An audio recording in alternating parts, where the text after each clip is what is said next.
no se puede callar, no es una opción.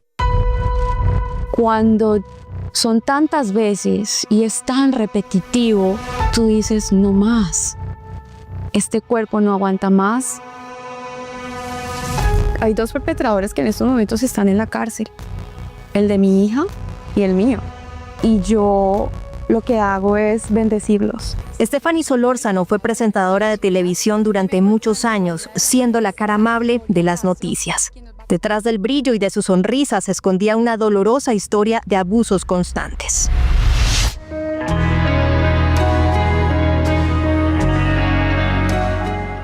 Stephanie, ¿cómo llega el abuso a tu vida? Yo ya venía con una serie de abusos de infancia. Me pasaba muchas veces lo mismo. Cuando dije, algo está mal aquí, no puede ser que yo esté atrayendo a la misma clase de hombres una y otra vez. Hubo un quiebre que me hizo entender que si yo seguía guardando silencio de esa niña de infancia, pues las cosas no iban a cambiar.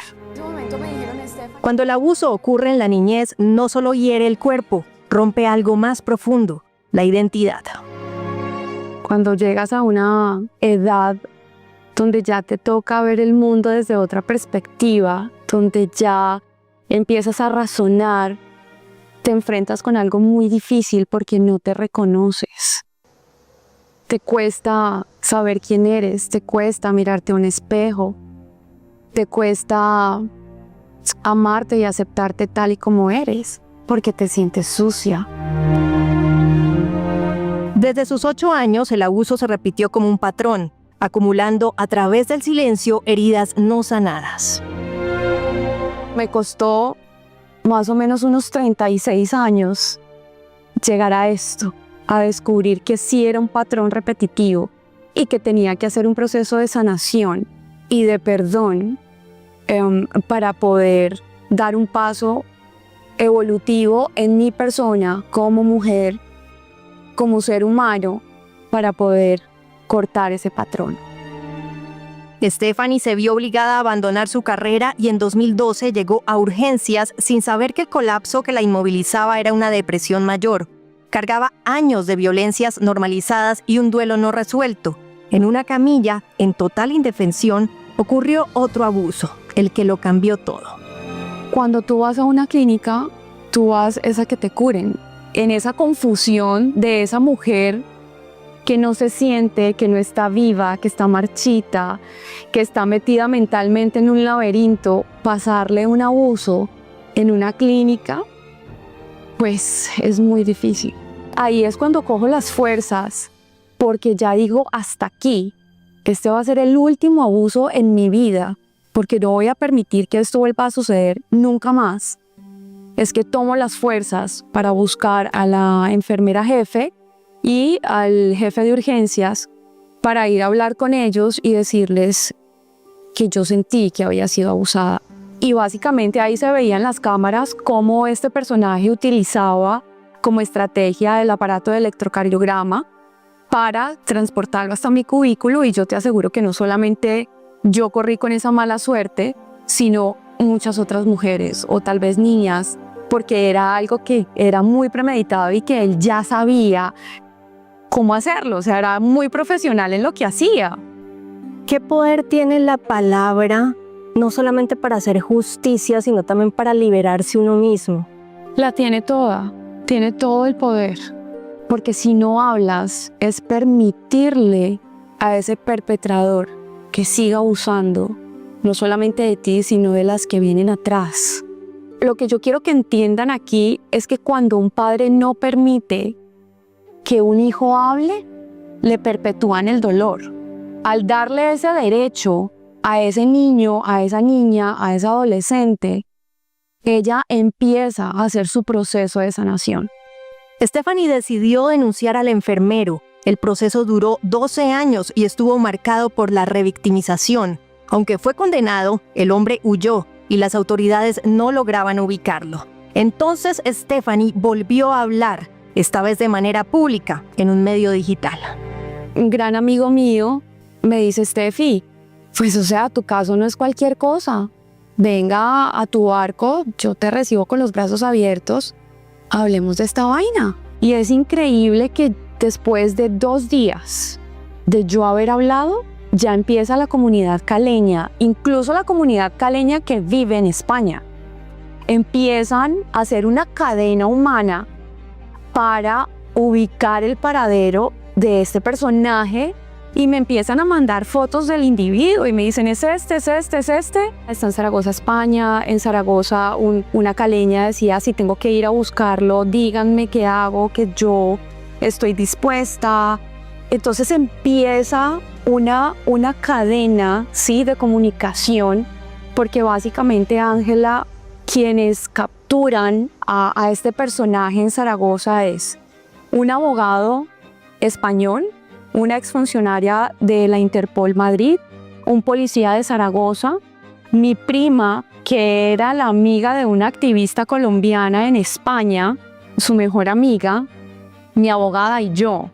Cuando los españoles no descansaron un segundo hasta lograr esa captura, yo lloraba en el momento que llaman a decir ya lo capturamos y les decía gracias por haberse unido a una causa que ni siquiera era de ustedes.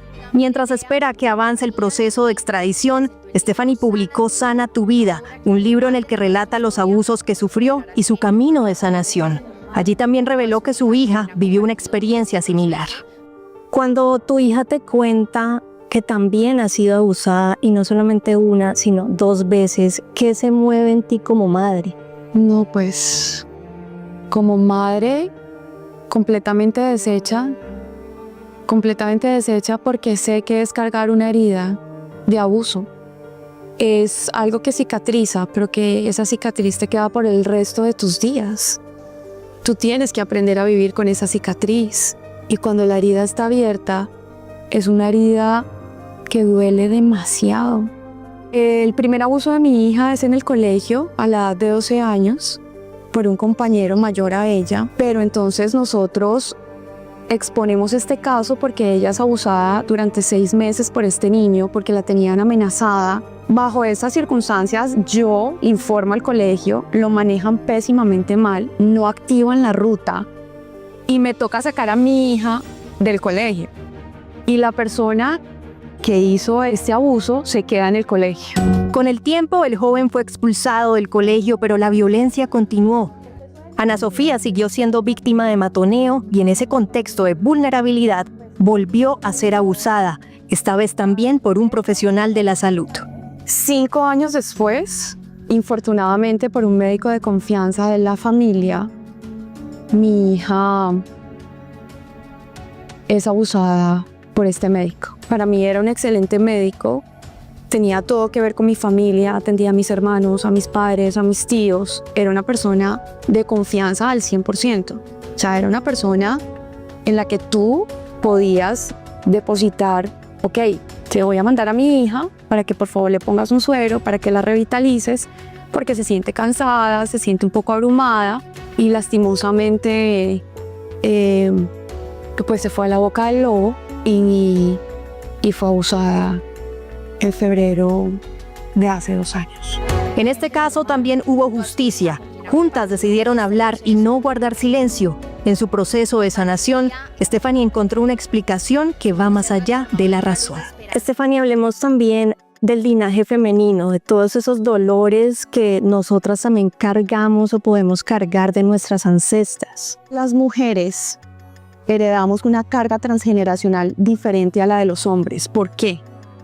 Las mujeres venimos trayendo en los óvulos, ¿sí?, algo que se llaman ovocitos, que se pasan de generación en generación, incluso desde las mujeres de las épocas de las cavernas. En nuestros óvulos venimos trayendo cada información de cada mujer que ha antecedido nuestro linaje. Ya poniéndonos en este contexto, te voy a dar un ejemplo.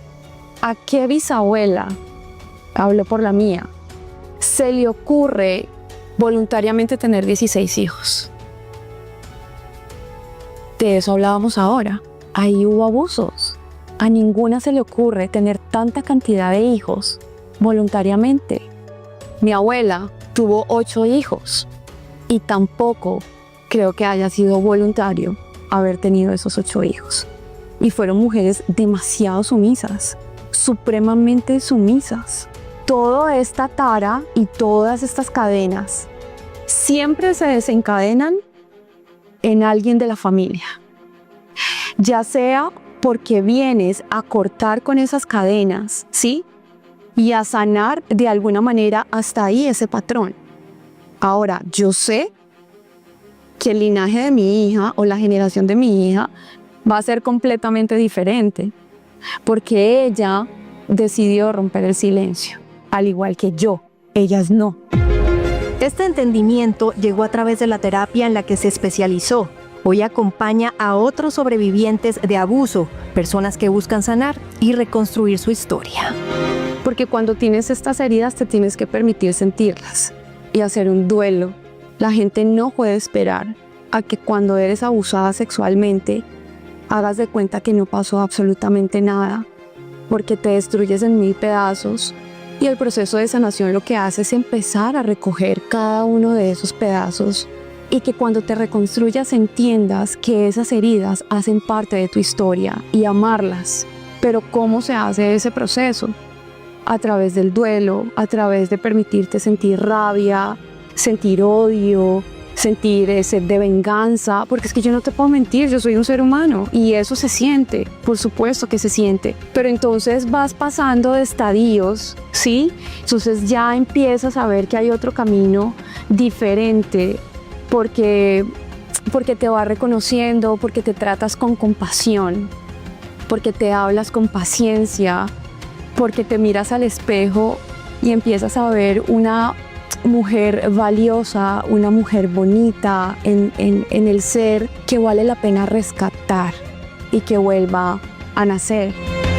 Al mirarse al espejo, Stephanie entiende que lo vivido no la define y que a través del perdón dejó de cargar con ese peso.